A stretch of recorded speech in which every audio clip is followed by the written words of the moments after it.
Let's get going with our second session of the day. This is a reporters panel. We have three top transportation / infrastructure reporters. They're all going to talk about different aspects of the beat. And then we'll have time for Q&A with all three of them. So our three speakers, we have Mike Lindblom, who has written for newspapers in Washington State for 33 years, spent most of 2020 investigating how and why premature shear cracks nearly toppled the West Seattle concrete bridge. He's going to talk about bridge safety issues.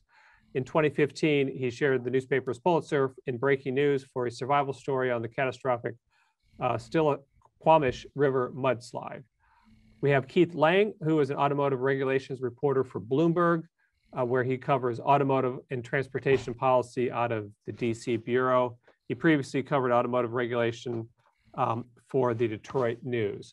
And we also have Eileen Cho, who is an ENR Engineering News Review's senior transportation editor. Her journalism training had her working on stories about transportation at the Greenwich Times. Her work has appeared in the LA Times, the New York Times, and she has been around the world covering infrastructure and bridges all over. So we're going to start with Eileen, and I've asked her to come and talk about how the transportation beat has changed during her time. From early on in Greenwich to now, she's based out of LA, but kind of covering transportation issues and infrastructure issues on a global issue for a magazine whose audience are the people who build the roads and bridges. So we're gonna go to Eileen, and she's gonna tell us about how the beat has changed over time, and then we will move on to Mike and then to Keith. So Eileen, thanks and welcome. Thank you. Thanks for having me. So it's actually Engineering News Record. We've been around for almost 200 years. I guess you could say we're to the engineering and contracting community what Variety is to Hollywood. So I started off at the Los Angeles Times as a trainee, and back in the day when the Times was an empire, they sent me to Greenwich Time for the second year of the program, where I ended up covering transportation and public works because they had no other beats available. And actually ended up kind of falling in love with the arranged marriage. So after a couple of years, though, working at a very provincial newspaper, I decided to take my transportation-related clips and applied to ENR, which had run an ad in the New York Times classified ads. And I've been there ever since. When I first started off writing about transportation, well, we actually had bipartisan long-term federal funding deals. Granted, that's because earmarks were involved, but it got things funded. And so the early part of my career at ENR was writing about nuts and bolts construction. It was awesome because my first business trip was to Hawaii to write about a pontoon bridge in Pearl Harbor. I had to, like a lot of reporters, I had to learn the beat. I had to learn the jargon. I don't have to know engineering formulas or anything esoteric, but I just had to know how to describe how people built things. Bridges, highways, rail, airports, ports. So one example of the great time I've been having at my beat is, for instance, I did a cover story from Korea. It was about a sunken tube tunnel under Busan. It was great. Had to learn a lot of tunnel construction jargon. Got to meet other reporters from British magazines, and just an example of how I've been able to go around the world writing about huge construction projects. But things have changed since then. Increasingly, it's not just about the nuts and bolts construction. It's about so many other aspects. It's about climate change. It's about technology. Just last year, I did a cover story about Contra Costa Transportation Authority, if you could pull that clip up. It's about just doing, having good relationships between owners and contractors and designers. That's not quite it, but that's okay. Climate change, yeah, there we go. Autonomous vehicles, and I'm sure one of my fellow panelists will probably get into that a little bit more. Intelligent transportation. But yeah, the other one with our now Secretary of Transportation, Pete Buttigieg. I love him, and I still can't pronounce his name properly. But yeah, the increased focus there's going to be now on equity and safety and climate change, that's going to be a huge part of the future of covering transportation. Um, yeah, so, you know, I started off in newspapers. I thought I was going to have, a major metropolitan newspaper job. I don't. I work for a business to business publication, but in some ways, that's better job security, frankly, because we have a built in audience. And the beauty of the job is that, as I mentioned, there's so many aspects. It's not just, oh, I'm writing about a bridge, as I think Mike will tell you as well, working for a newspaper. It's so much, it's about policy, it's about safety, it's about the public, it's about getting around. It's, um, and it's just about constantly learning. Just, there's always something new to learn on the job, regardless of the beat. But I would say transportation has definitely been very gratifying in that there's always something new. I guess the other story that you could pull up is the especially recent one about 3D modeling in Norway, the world's longest bridge to be built, not using drawings, but using computer modeling. So that's technology is increasingly becoming part of reporting on the job. Unfortunately, I didn't get to go to Norway, but one of these days. So, um, I don't know what else to tell the next generation of reporters except just be open. I never thought growing up that I was going to someday, oh yeah, that's my dream job. I'm going to write about transportation for a business to business publication. But it's been extremely gratifying, and just be open to what life puts in front of you and seize the day. And I wonder if I should. Oh, okay. I think, Chris, you wanted me to say a little bit more about how it's changed in terms of funding. So that bipartisanship, to some extent, still exists now, especially in the Senate, not so much the House. It's still uncertain, of course, whether that big infrastructure package will go through. But, unfortunately, over the years, it's been kicked the can down the road, and we've just had a series of short-term federal funding bills. States have taken the reins. If you look at ballot propositions throughout the country, 70% of them have passed where local governments have voted to tax themselves to fund transportation projects. And that's great. It shows that people recognize there's a need for highways, bridges, ports, rail, transit, but we still need that federal partner. And so it remains to be seen. Obviously, we're all waiting on the edge of our seats about this particular infrastructure bill, but I can only hope that we'll start to see some of what we saw in the early 90s. And I'll just stop there. Okay, so thanks much. Just for starters, could you give us a little more sense about the audience for the Engineering News Record? Who is it that is reading you? Got it. All the major engineering firms. Mike and I were talking earlier about John Magnuson. He's a major structural engineer. A lot of architectural firms, contractors, the people who bid for, win, and build major bridges, highways, interchanges, transit systems, airports. And then there's subcontractors, the cement and steel concrete suppliers, the rebar suppliers. And that includes a strong minority and disadvantaged business group. And that's also another major aspect of the reporting. And public agencies like departments of transportation. I believe, Chris, that you were my name came up because of a DOT. I don't know if it was the Federal Highway Administration. But so a lot of the major agencies. And I dare say, for me, some of the major airport authorities read me too. So that's our audience. Okay. And it's global, so that's pretty cool. All right. So let's go to Mike now. Mike is going to talk about the people who are often on the receiving end of some of that money. He's going to talk about bridge and bridge safety and how, as well as some other topics, but bridge and bridge safety, bridge maintenance, and how you can report on that on the local level or on the national level. And hear from Mike right now. So Mike? Yeah. Hi, good morning. Happy Infrastructure Week. If I read Engineering News Record, next 100 days are key for infrastructure. Okay, so you can just, that's a save get key on your keyboard to put that in the magazine. There's interesting stuff in there. The Engineering News Record story mentions that out of $2.3 billion that the Biden administration proposed, it has, or trillion, sorry, trillion with the T. It has about $1 trillion to fund what ENR considers traditional infrastructure. So that's highways, bridges, water, sewer, dams, electric grid.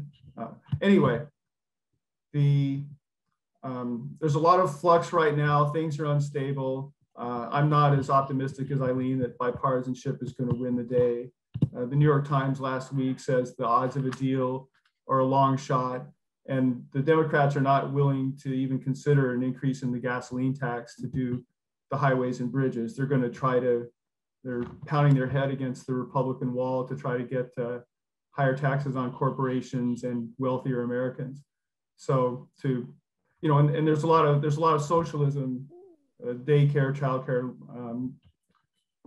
the healthcare in the infrastructure plan. So it's just really huge. And I put most of my focus on what's going on in Washington State. We almost had an $18 billion transportation package and 30 cents worth of new gasoline and carbon taxes.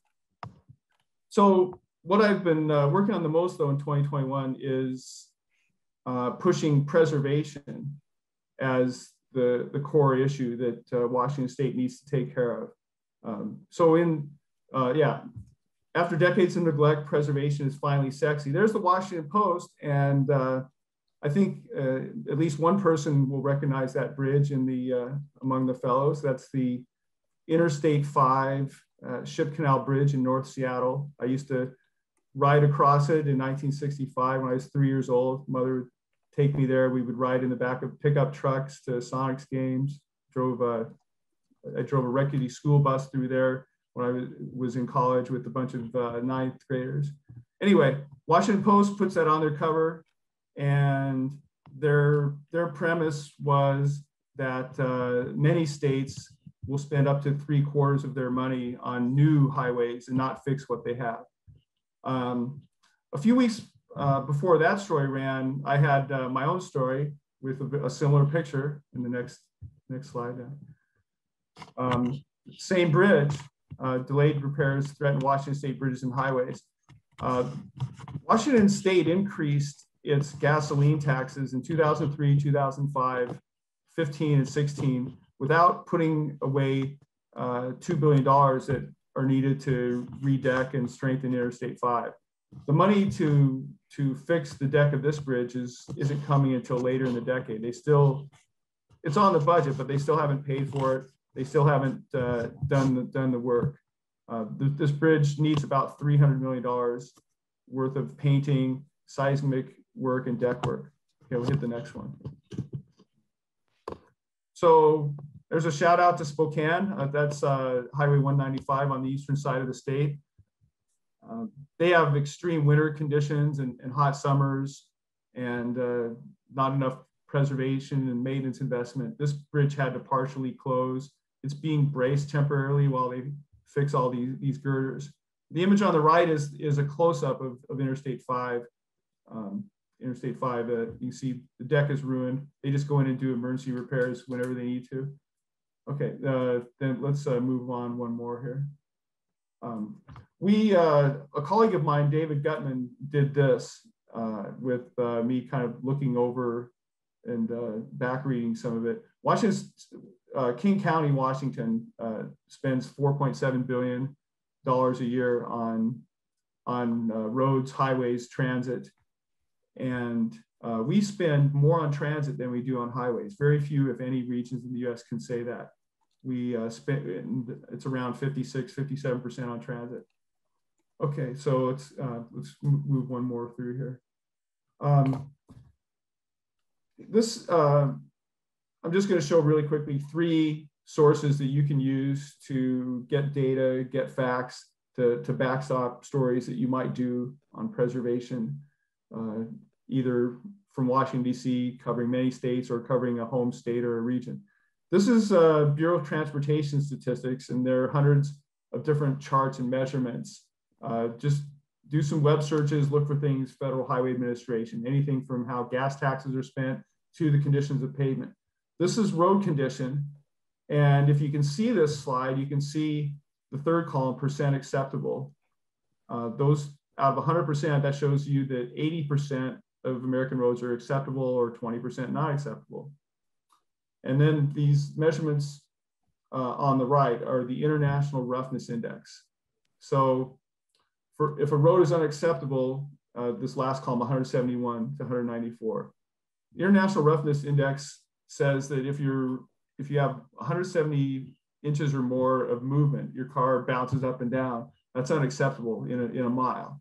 So that column shows you how much is unacceptable. Washington State is 72% acceptable, but we spend 3/4 of our money on new roads, expansion, and paid for only 1/4 of our maintenance needs. This year's legislature doubled that, with my stories being part of the political climate to stop procrastinating and start preserving.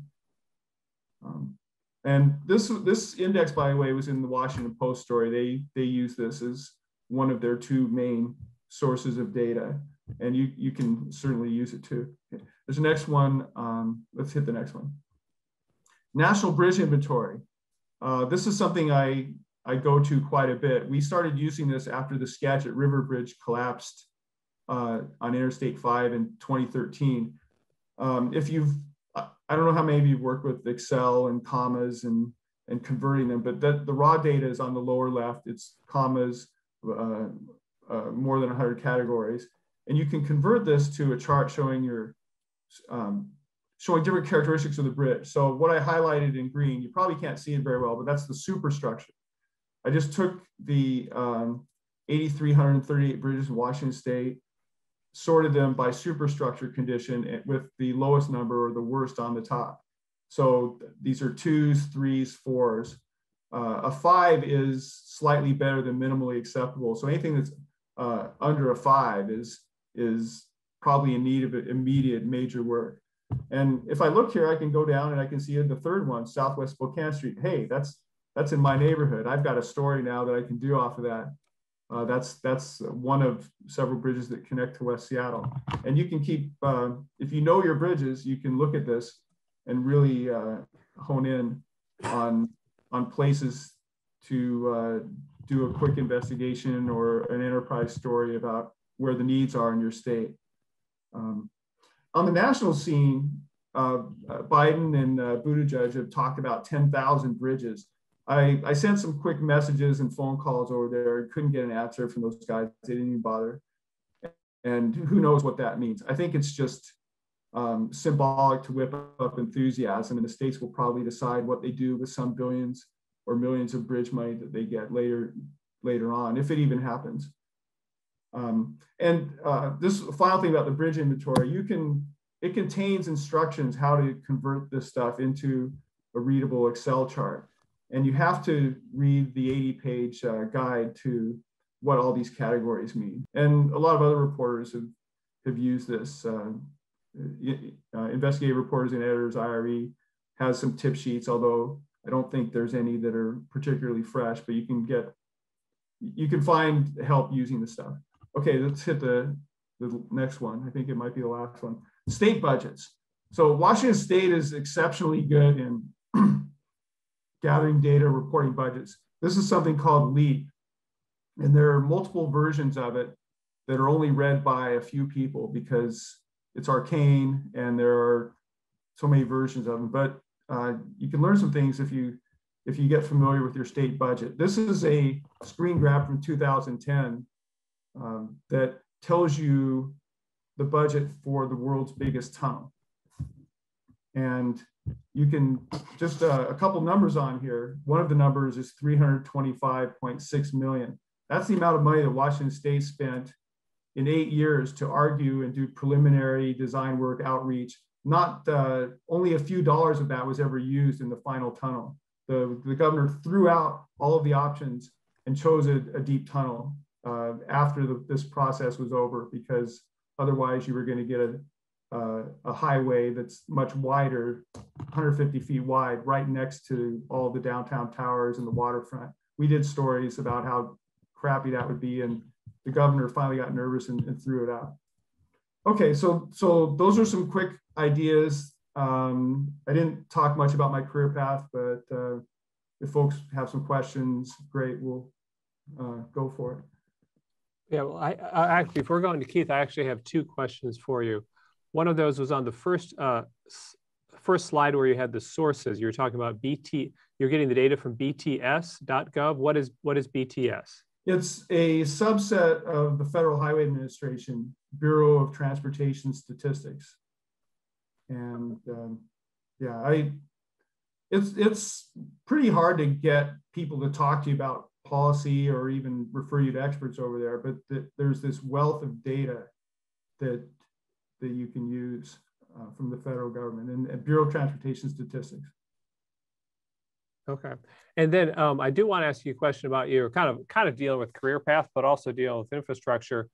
You won a Pulitzer. You're part of a team of reporters at the Times that won a Pulitzer for breaking news for a story about a landslide and whether it could have been prevented, and then the follow-up coverage about what it could have been prevented. Could you tell us a little bit about that story? And it was for breaking news. Were you on the team just because you happened to be in that day, or because of the infrastructure angle? Yeah, so I didn't work on this as an infrastructure story. I worked on it as more of the human side. And I got a phone call from an editor while I was raking leaves or something in the yard. I don't know exactly what it was, but she needed somebody to drive out an hour north of Seattle to cover mudslide. And they thought, at the time, maybe one or two people had been killed in it. I had missed our earlier breaking news story about 4 police officers being assassinated in 2010. So I had determined that if this kind of call ever came, I would be out there immediately. So I went out there, and scroll up from it. There's a photo of the person I interviewed. I didn't know you were going to have this. There, Robin Youngblood. So what happened was I got out there. They already had a big police line throughout the neighborhood. It's a 2-lane highway, and it's really easy to blockade. And that was blockaded, and not very many reporters were getting much information. But I went to the hospital. Robin Youngblood and her son went out to smoke for a while after there was a local sheriff's press conference at the hospital in Arlington. So I went up and talked to her and got lucky, I guess. She actually invited me into her hospital room. I did an interview there with her and a friend. When the mud hit, they climbed on a washing machine and a dryer and rode out on the wall of mud. And so this is Robin Youngblood. 2 days later, she was driving around a parking lot in the town of Arlington at the same time that her rescuer was giving a press conference about a helicopter rescue. And they didn't know it. The two of them didn't know each other were there. So I grabbed Robin and brought her in there. And we did another short story and a picture of the two of them hugging and embracing and having a joyful moment. It was really great. So anyway, our infrastructure part of this was an investigation of how the slope was unstable, but the county had poor records and didn't take measures to warn people or prepare for this kind of an event. Okay. All right. So thank you very much, and congratulations on the Pulitzer from a few years ago. So now we want to hear from Keith. Keith has covered automotive regulation, the auto industry, and related DOT topics, Department of Transportation topics for The Hill, for the Detroit News, and now for Bloomberg. I've asked Keith to come talk about his coverage of the auto industry and how it relates to the DOT, and then also talking a little bit about DOT, and it's a massive agency with a lot of sub-agencies, and talk a little bit about where you find stories within the DOT. So Keith, welcome, and turn it over to you. Thanks, and thanks for having me. So I this year makes 10 years for me covering transportation issues in Washington, as Chris mentioned. I started at the Hill as the only transportation reporter when they were launching their verticals, their policy verticals, kind of like in response to Politico launching Politico Pro. The Hill launched policy verticals, and I was hired out of Florida to cover transportation. I was covering the state legislature in Florida for the News Service of Florida, covering mostly transportation and energy issues there. So I worked at the Hill for about 5 years. I moved over to the Detroit News in 2016 to cover automotive regulation. My title there was Washington correspondent. I was one of two reporters in Washington, but I primarily, because it was a Detroit newspaper, very interested in the auto industry, I primarily covered auto regulation issues coming out of NHTSA, car recalls, and when Congress would investigate that sort of thing. Anything involving the car, this intersection of the auto sector and government was kind of my sweet spot. But as the nature of that job, I covered some politics. I covered the Michigan congressional delegation. It was all hands on deck when John Dingell died, and I had to help with funeral coverage. That was a huge deal for Michigan. And I actually got to go up. I went up for the auto show every year, and I went up to help with the 2016 primary coverage, and kind of was chuckling as you were mentioning sometimes the advantage of just being in the newsroom, because I got to help with the how Bernie Sanders won the 2016 Michigan primary story, because my flight was scheduled to leave to come back to DC at 2 p.m. and I had to check out of my hotel, and everyone else was working late. So I was one of the only reporters in the newsroom in the morning. And no one at the time, everybody expected Hillary Clinton to win. If you remember, Bernie Sanders actually had to come back out and do a quick availability and like hastily arrange because he was surprised that he won. So that was a good experience. I did that for about 4 years. And then I had the interesting experience of changing jobs in the middle of a pandemic. I moved over to Bloomberg News last August. I have never been to my office. I've never met any of my coworkers outside of video calls like this. They sent me a laptop, and I just got to work. And I came in right before the election, and a lot of things were going on. So my title is Automotive Regulations Reporter. I cover everything coming out of NHTSA. Anything involving Tesla and NHTSA is a huge deal here. I'm writing for a bit of a different audience, and I'm writing similar stories for a different audience. When I was at the Detroit News, I was writing for a Michigan audience, a general interest newspaper type of audience. And now I'm writing for traders. You know, Bloomberg considers itself the Chronicle of Commerce. And, the most important type of story I can do here is a story that moves markets, like that affects how something is trading, because I broke some news about a company, or a company being investigated by NHTSA or something like that. So as Chris mentioned, the DOT is a massive agency. It's the fourth largest of all the cabinet departments, and it has 13 sub-agencies. Most people are familiar with like the FAA, which Federal Aviation Administration, or NHTSA, which regulates cars. And most people usually, I remember when Pete Buttigieg was selected as transportation secretary, a lot of people were surprised because he had been such a high profile candidate, and they were saying DOT is a low profile agency. And, I joke as a longtime DOT reporter that DOT is a low profile agency until there's an accident, and then you need to know what happened. If there's a big plane crash, the transportation secretary is on CNN every day. One of the agencies under the DOT that most people don't realize is the Pipeline Safety Administration. And we just had a big pipeline hack. We saw the impact of that with long gas lines. I waited in line for 2 hours trying to fill up my wife's car.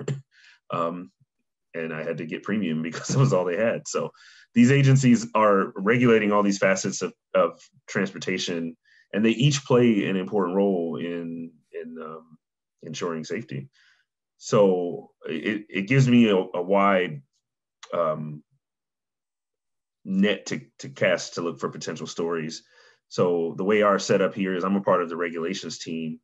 I'm the autos reporter. We have an aviations reporter. He and I kind of tag team everything in the middle. So I write a lot of rail stories. There's huge interest among Bloomberg readers in the Gateway Tunnel in the project in New York that was at the center of a fight between the Trump administration in New York over an environmental review for years. Anytime I write a Gateway story, like the it gets a crazy amount of views because a lot of Bloomberg readers are on the Acela and they care about the gateway thing. A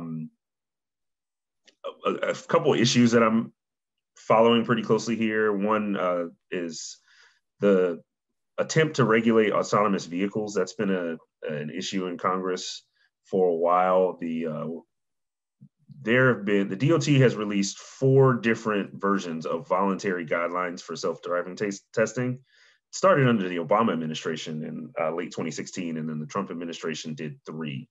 The Biden administration hasn't weighed in yet, but a lot of safety groups feel like it's insufficient. It doesn't have any teeth if you don't like. It's a voluntary system. The Trump administration in particular argued that they didn't have the power to force companies to share information about their self-driving testing.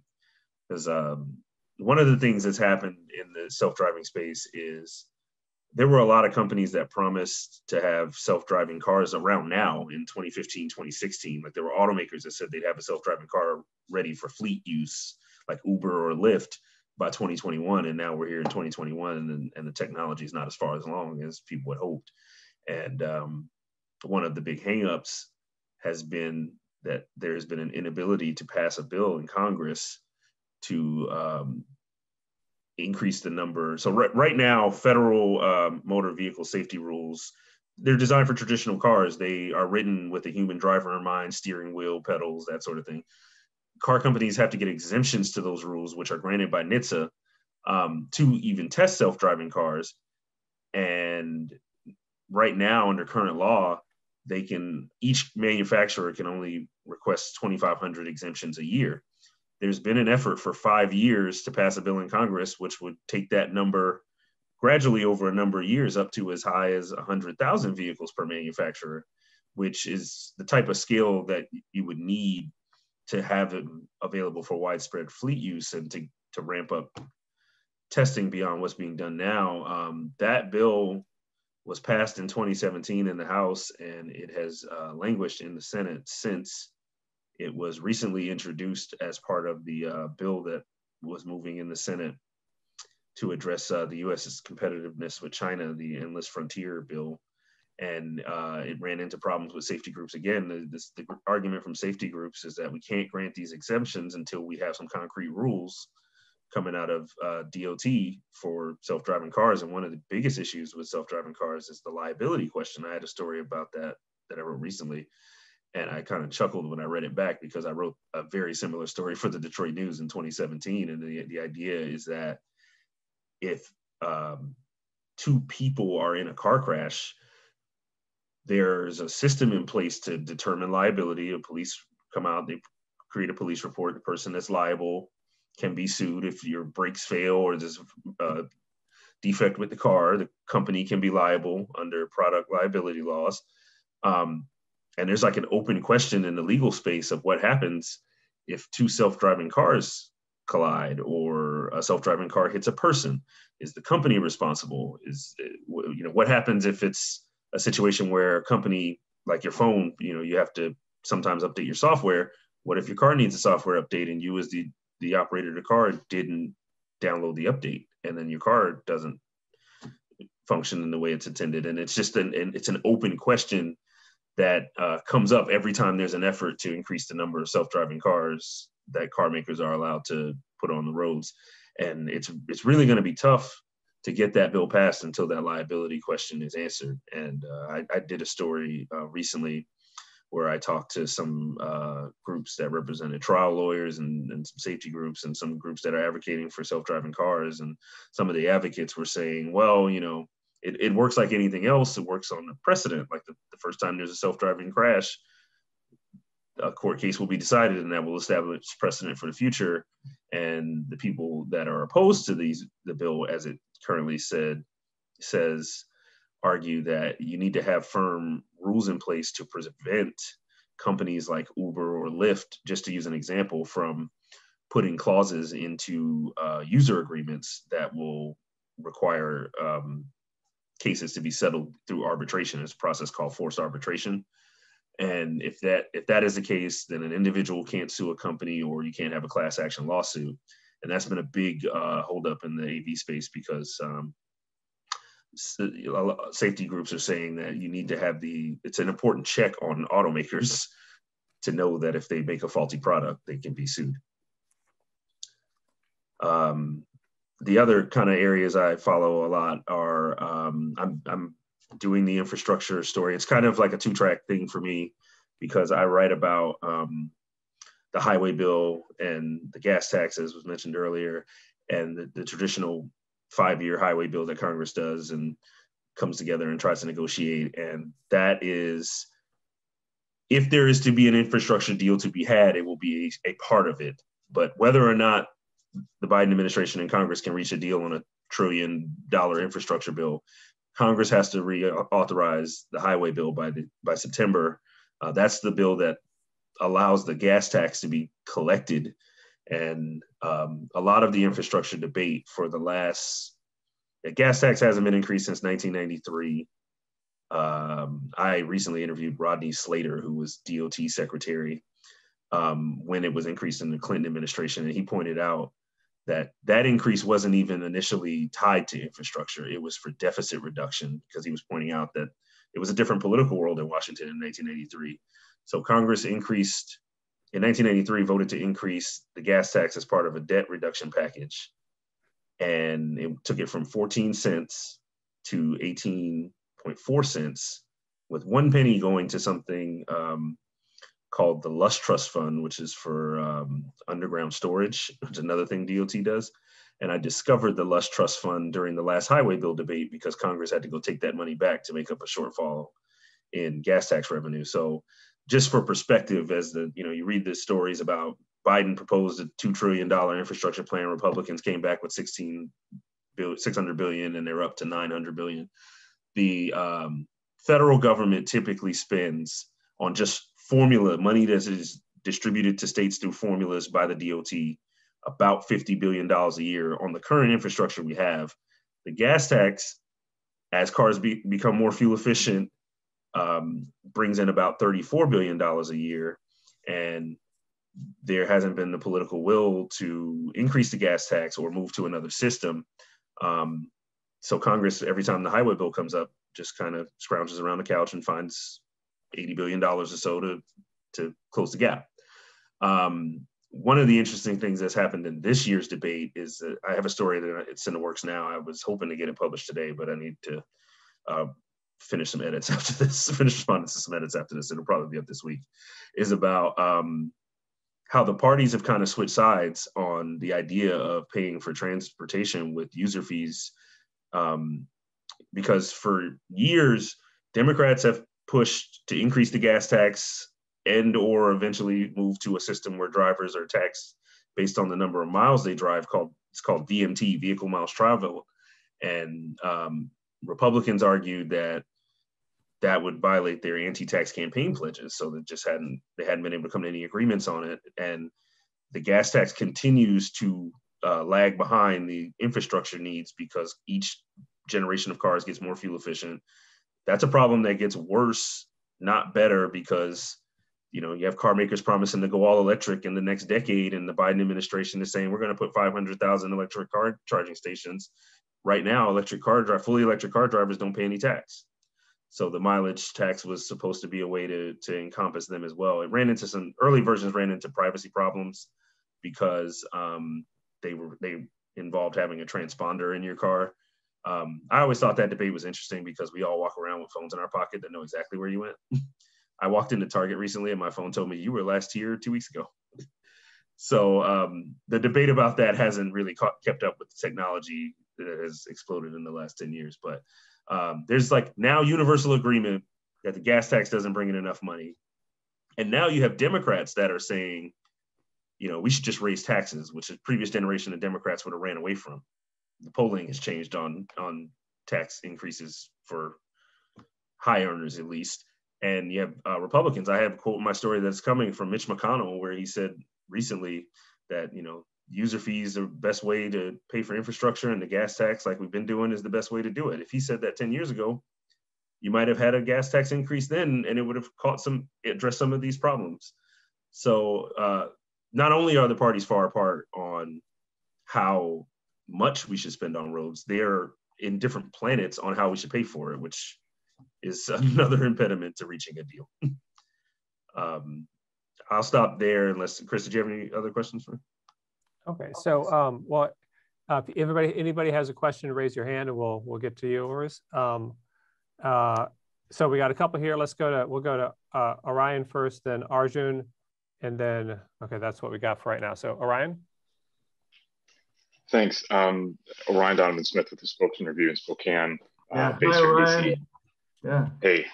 Anyway, actually, Michael, direct this to you, but I'm curious if any of you guys have thoughts on this. I've been actually doing a lot on, I guess, like a lot of us have, on transportation and infrastructure stuff here recently, but for, you know, a more general audience. And I'm less of an expert on this. But particularly with Senator Cantwell's role on commerce, this is interesting. I'm wondering, I'm also from Skagit County, and so I'm interested in bridge collapses and things like that. I'm just wondering if you have thoughts on sort of ways to get into some of these issues we're talking about, but for a more general audience in a way that's not super in the weeds. But obviously, this isn't something that affects everybody who travels around or lives in this country. So whether it's on bridges or highways or something like that, you have thoughts on sort of maybe easy ways in for policy stories? Well, you need good editors, but my general philosophy is to take people by the hand and walk them through the weeds and point out the interesting scenery. So we've won regional awards and 60,000 online clicks for stories about how a floating bridge hinge will move as the water rises up and down and the train goes over it. Spokesman Review, you've got your preservation is a huge issue for the Spokesman Review, and I can show you offline where WashDOT's interactive condition map shows all of I-90 in red, especially the eastern suburbs. It's an area of completely uncontrolled land use, hyper American points of view about gas taxes and monster vehicles and speeding fast, and the pavement is absolutely crumbling. And you have a WashDOT administrator in that region, Mike Griebner, who is extremely outspoken, and we're glad to take a call from you and about that.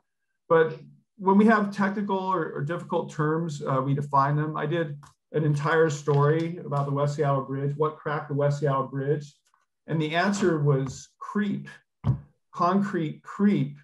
It'd be over a period of 30, 40, 50 years, concrete behaves like a sponge. It's not solid. It gradually contracts. And the engineers that built this stuff in the 1980s thought that concrete would contract a little bit in the first 28 days and stop. But it goes on forever. And they didn't prepare for this. And the city didn't understand how bad they had it when these cracks were discovered 7 years ago.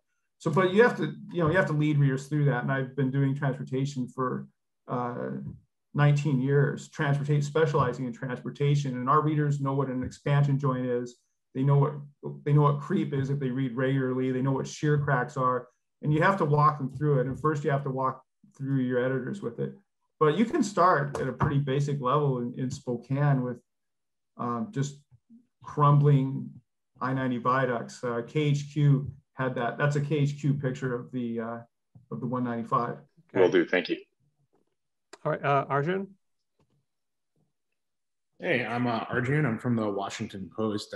Keith, my question was sort of for you, and you touched on just a lot of really fascinating parts when you were speaking, but I used to cover a little bit like Silicon Valley and the tech industry, and one thing that I saw as just a prevailing trend is that Silicon Valley companies love to escape regulation, whether that's reclassifying themselves, Uber claiming we're not a transportation company. I think DoorDash is trying to pull a similar thing. But when you're covering the regulatory side of things, how is the regulatory side dealing with places like Waymo self-driving cars in terms of them trying to reclassify themselves to escape that regulation?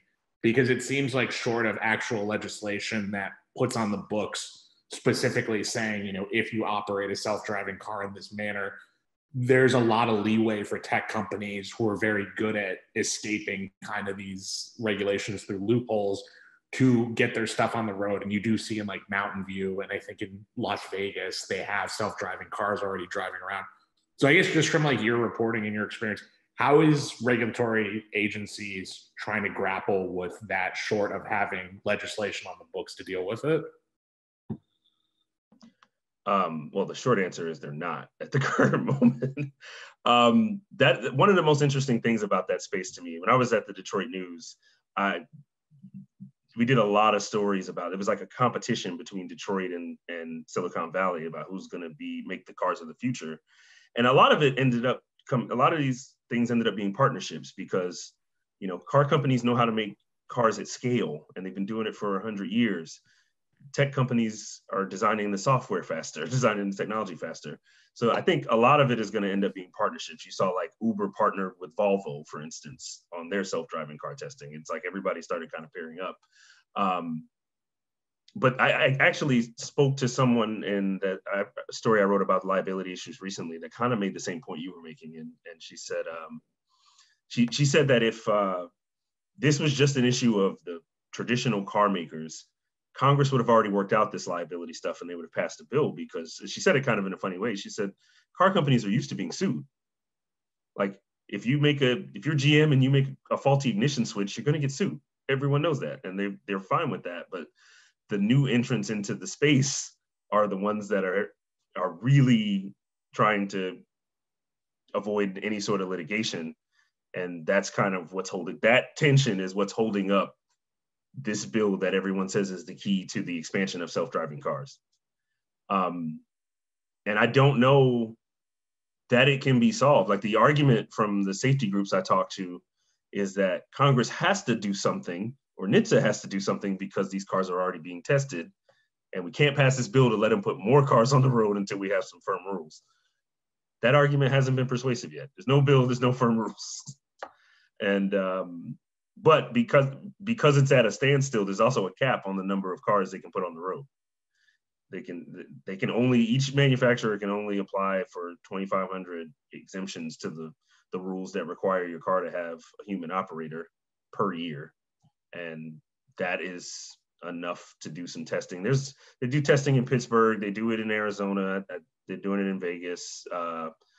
There's some testing that goes on in Michigan now. I remember that one of the stories I wrote a lot about when I was working for the Detroit News was Michigan was pitching itself as the ideal place to do self-driving testing because it was the only one of the locations that was being considered where there were real winters.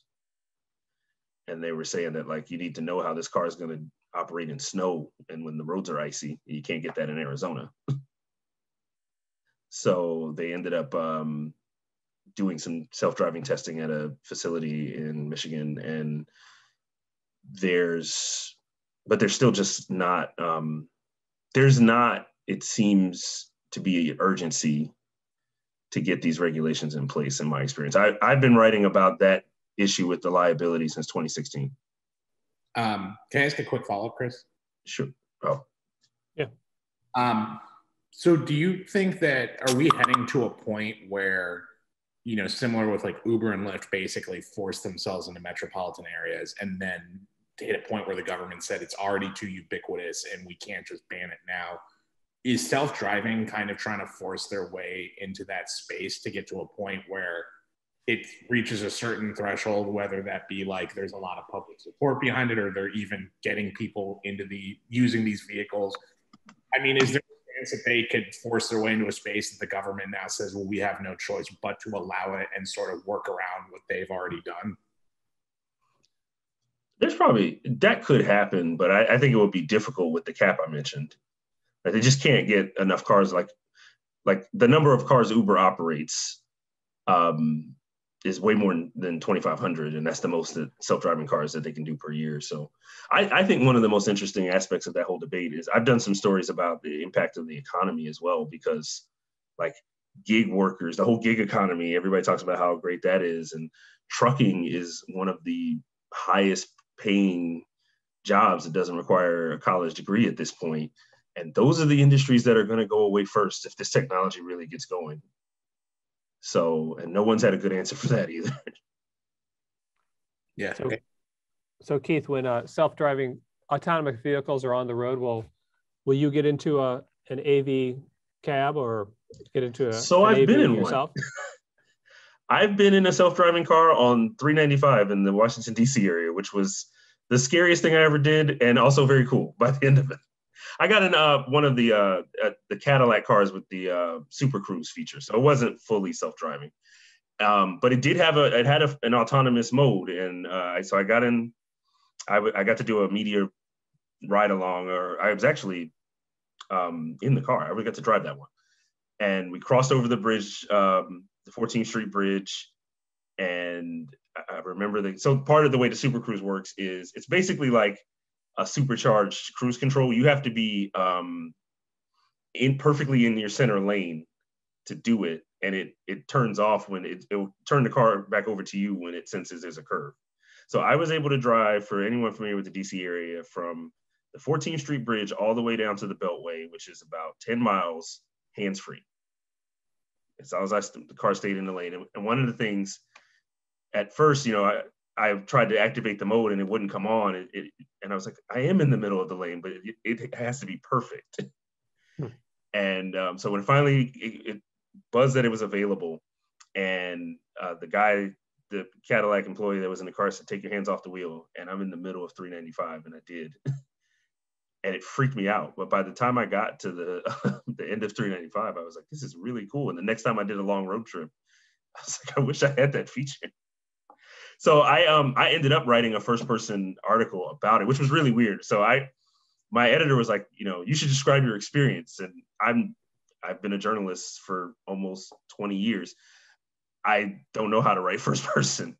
So I did this thing, and then they were like, no, it's not enough. It's not personal enough. You have to write about your experience. So I wrote a first person thing that got published on my experience in the Cadillac Super Cruise.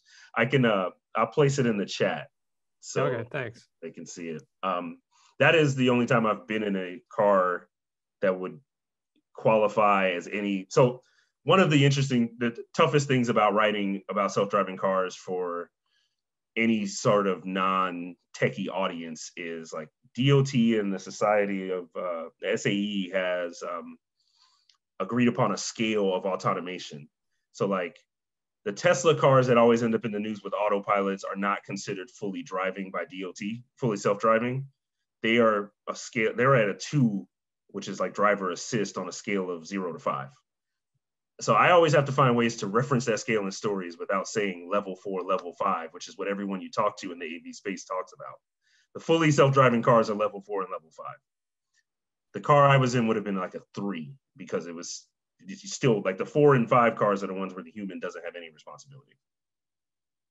So I have had to have like one of the best pieces of advice I got as a policy reporter, and the thing about being in the weeds is like, just because you live with this thing every day, you can't assume the readers do. So you have to write every story as if the person hadn't read your last story about it. So I had to find ways to describe this scale of automation without saying level 1, level 2, level 3, level 4, level 5, because that would just kind of make people's eyes roll in the back of their head. So that was my experience in a self-driving car. It was really cool. I've not been in one again. I'm surprised how willing I was to take my hands off the wheel because it freaked me out at first. And then once I was going, I was like, this is great. And that's kind of the thing. Like one of the problems, there's all these polls that show that the public doesn't have a high level of acceptance yet. And it's like a chicken and egg thing. You're not going to accept it until you're in one and you conclude that it was safe. Right. Okay. Well, we have time for 1 or 2 more questions. If any hands out there. I have a question for Eileen. I think you recently interviewed the new transportation secretary, Pete Buttigieg. Is there what's the kind of the political dimension when we're going from the DOT secretaries of the DOT, is there much of a change from Democratic to Republican administrations, and where does Mayor Pete kind of fit in with what his predecessors have been? Well, I wish I had had a chance to interview him personally. I've just seen him speak like a dozen times already. But I have interviewed past DOT secretaries. And I think Keith mentioned Slater. I've had the pleasure of interviewing him, and also Ray LaHood and Anthony Fox, Norman Mineta. Not Elaine Chao, despite the eerie coincidence of our names being very similar. Somehow I've managed to not interview her. But that's a good question. I would say that actually the DOT secretary seems to be that one of those posts that are almost as nonpartisan as it gets. Ray LaHood, although Republican on paper, was a huge proponent of high-speed rail and was very much aligned with President Obama's transportation goals.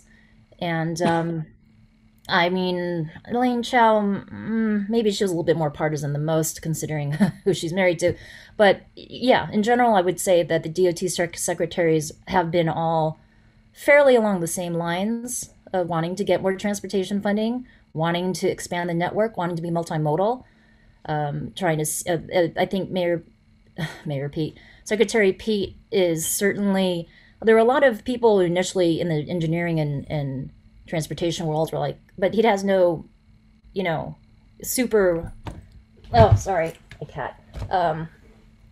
specialized background in transportation. Although as a mayor, as he has pointed out numerous times, he obviously transportation, walkability, mixed use living has been a huge part of his background. I would say I've never seen such a specific emphasis, and I mentioned this already, on climate change and equity. That's, I think they're going with the times, but yeah, I think that's his specialty right now. And he's certainly smart enough to learn on the job, just like any of us reporters have had to learn on the job.